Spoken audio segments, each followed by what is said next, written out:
I am Maxine Anjiga. I come from Papua New Guinea. Papua New Guinea is the eastern half of the island of New Guinea. The western side is still under Indonesian colonization.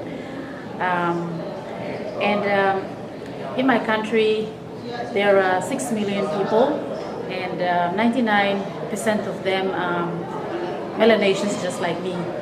And 80% of our people live in rural areas. Our issues, especially with the coastal and island communities, is the marine resources.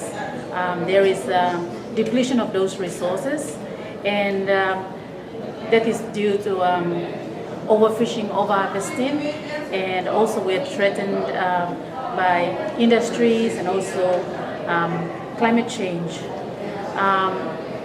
Papua New Guinea Center for Locally Managed Area is the organization that I work for. I'm the executive director, and we are part of Western Pacific regional network called the Locally Managed Marine Areas Network, and this includes Philippines, Indonesia, Papua New Guinea, Solomon Islands, Federated States of Micronesia, Palau, and Fiji.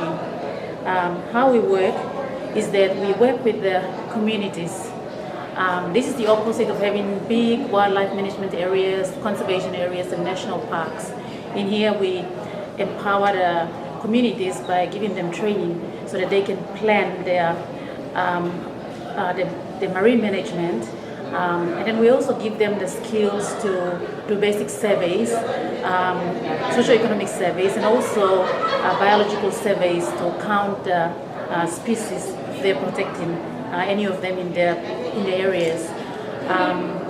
And they also have to map out the resource areas, and then they decide whether to fish in this area, and then they can decide to close off one area, and then they can decide to use bigger fishing gear instead of smaller ones so they can save the fish. And we work with the real community people, and they're the ones that drive the resource management. Okay, so what do we need for the work in the communities? At the moment, I have a community person that is in the community doing all these things, and it would need a laptop, a printer, and internet connectivity to do his work. Thank you very much for your time.